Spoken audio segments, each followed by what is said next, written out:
E aí, minha galera, aproveitaram o feriado? Espero que sim, feriadão bom, né? Quinta, sexta, sábado, domingo. Tá na hora da luta, né? É, dia de segunda-feira, já sabe, aulinha de história. Pois vamos lá. Galera, a gente segue aí falando de Roma, parte 5. Essa é a nossa quinta aula para falar de Roma. Estão gostando? Espero que sim, viu? Eu particularmente amo esse assunto. Professor, a gente termina hoje esse assunto? Não, a gente termina na próxima semana. Uma hora tem que acabar, né? Então, na próxima semana a gente consegue concluir esse assunto. Hoje é a nossa penúltima aula. E aí, vocês têm que lembrar que Roma é dividida em 3 fases. Já falei isso já em todas as outras 4 aulas. A primeira fase é justamente a chamada o quê? Vamos lá? Lembra não? Monarquia, pessoal. A monarquia, inclusive quem manda é a figura do rei. A segunda fase é a república. Aí na república quem manda é o Senado. E a terceira e última fase é justamente o império. Para concluir o assunto, falta apenas ver o império. E aí, professor, o que é que eu tenho que saber do império? A primeira coisa é saber o poder. Antes de falar do poder, eu acho interessante também, até para vocês conseguirem entender uma briga que vai ter lá na frente, é saber que o império, ele é AC, DC. Professor, como assim AC, DC? AC é antes de Cristo, DC depois de Cristo. Toda a monarquia foi antes de Cristo. Toda a república foi antes de Cristo. O império ele começa antes de Cristo e se estende até depois de Cristo. Então, Jesus Cristo nasceu justamente nesse período aqui. Por isso, o império ele começa antes de Cristo e vai até depois de Cristo. Professor, isso é importante para a história? É. Vocês vão entender essa briga aqui lá na frente. Beleza? E aí? Agora sim.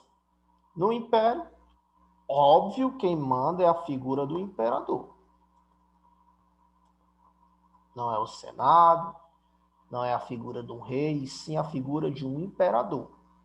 Professor, eu tenho que saber o nome de alguns imperadores, a gente vai trabalhar só com dois. Dois imperadores apenas. O primeiro é Otávio.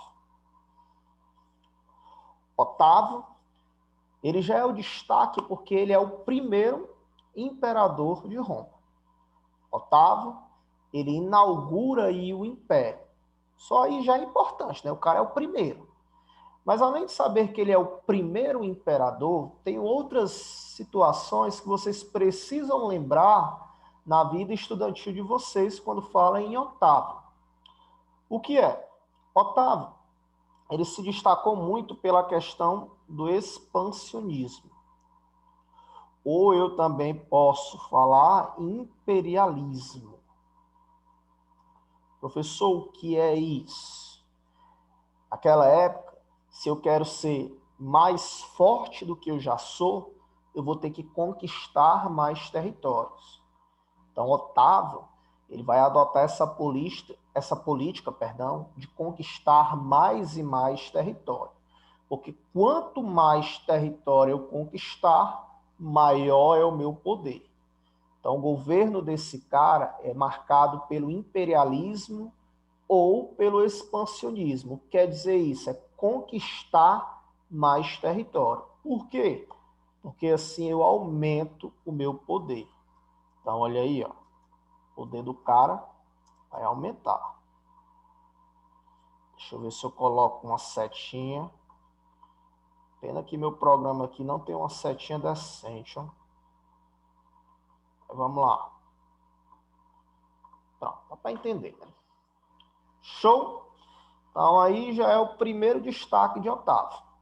O governo dele é um governo de muitas conquistas para aumentar o seu poder. O segundo ponto que eu destaco no governo de Otávio é a política chamada de Pax Romana. Pax Romana.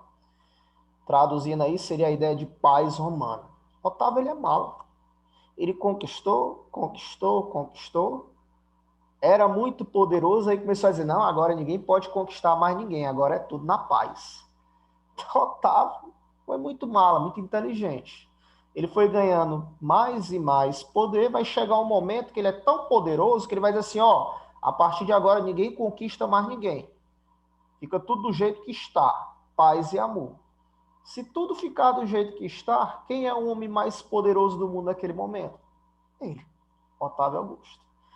Então, essa política de Pax Romana é uma estratégia para ele manter esse poder. E um terceiro ponto que eu vou destacar no governo desse cara, e é um dos pontos mais importantes, é a política do pão e circo. Política do pão e circo. Professor, o que é isso?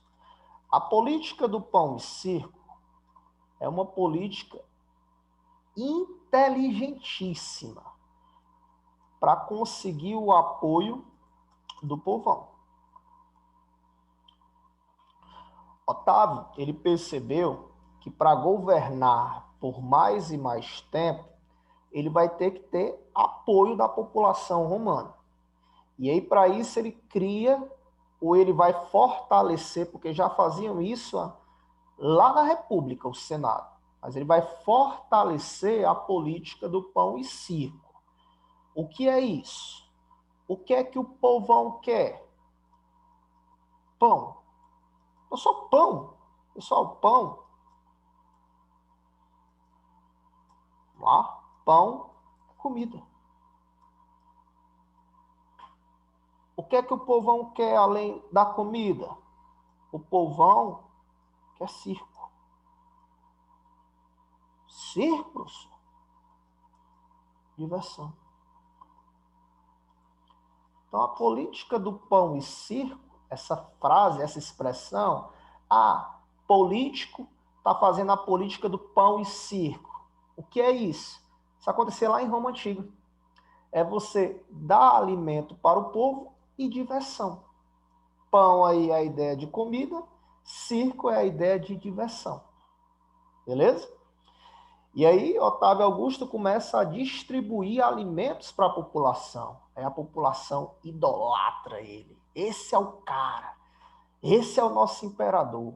Além de dar alimento para a população, ele começa a fazer espetáculos públicos. Professor, ele vai fazer um circo? Não, galerinha. A diversão naquela época era nas arenas, os gladiadores, no Coliseu. Então a galera lá em Roma Antiga ia para uma espécie de um estádio, uma arena, para ver a galera se matando lá embaixo. É isso aí mesmo. Beleza? Tranquilo? Conseguiram entender aí? Espero que sim. E durante o Império, o imperador, ele quando assumia aí o título de imperador, ele ganhava um nome. Esse nome quer dizer Augustus. Aí eu não estou aportuguesando, não. No livro de vocês tem Augusto, todo no portuguesinho, eu estou colocando na nomenclatura daquela época. Augustus. O que é que significa isso? Divino. Então, Otávio, quando ele assumiu, era Otávio Augustus. Era o título que ele tinha. E os outros imperadores também têm esse título. E o que quer dizer isso? Que o imperador, ele era divino. Ou seja, que o imperador, ele deveria ser visto como um deus, uma divindade. E professor, vocês têm que lembrar que naquela época a sociedade era politeísta. Professor, não lembro o que é o politeísmo, não. Deveria lembrar. Antes das aulas ir para o online, a gente viu isso em sala de aula. Para quem não lembra, o politeísmo é quando eu acredito em vários deuses. Então, os romanos, eles tinham essa crença no politeísmo, eles acreditavam em vários deuses. E o imperador, ele era para ser visto como um deus pela população. Isso aí vai gerar uma briga com quem era cristão. Você é cristão? Se sim, se você é cristão, você aceita que o político, que o governador, que o prefeito seja um deus?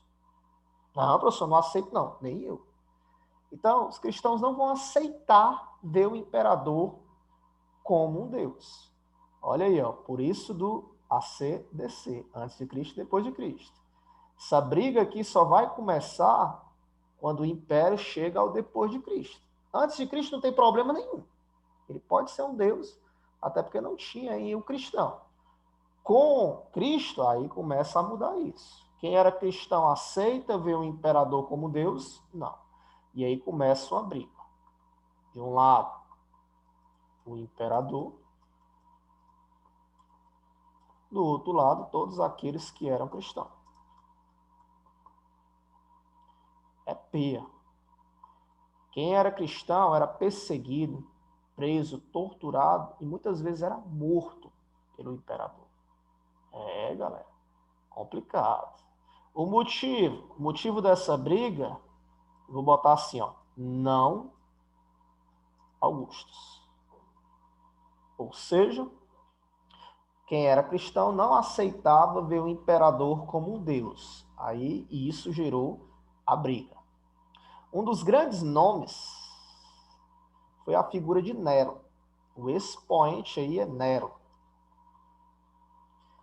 Quem era Nero? Nero foi o imperador de Roma. Um louco. Esse homem era um verdadeiro louco. Ele queria porque queria ser visto como um deus. Estava crescendo o cristianismo dentro de Roma naquele momento, então cada vez mais Roma tinha mais cristão.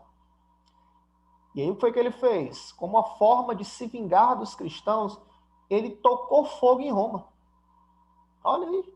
O próprio imperador mandou tocar fogo no lugar onde ele manda e culpou quem? Os cristãos. Vai dizer que quem fez tudo aquilo foram justamente a galera que acreditava no cristianismo. Então, Nero aí é outro imperador que eu destaco, no caso aí, pela loucura, né? O cara tinha essa briga com quem era cristão, e aí ele tacou fogo em Roma e culpou, obviamente, os cristãos. Depois perceberam que quem tinha feito era ele, não os cristãos. Complicado, né? É, a história de Roma é cheia dessas coisas. Para finalizar a aula de hoje, para a gente terminar, olha isso aqui, ó, a dica. Quando eu falo em império, o império ele é dividido em dois momentos, em duas fases. O primeiro momento é o momento do apogeu, ou seja, o ápice, o melhor momento, e o segundo momento é o momento da crise, do fim.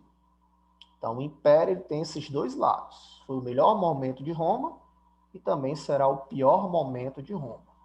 Professor, tem um nome para esses períodos? Tem. Os livros chamam o Alto Império. O que é o Alto Império? É a formação, é o início, né? É o começo do império e o auge. É o começo e o auge. E o segundo momento é o Baixo Império. O que é o Baixo Império? É a crise, depois do auge vem a crise e o fim do Império Romano.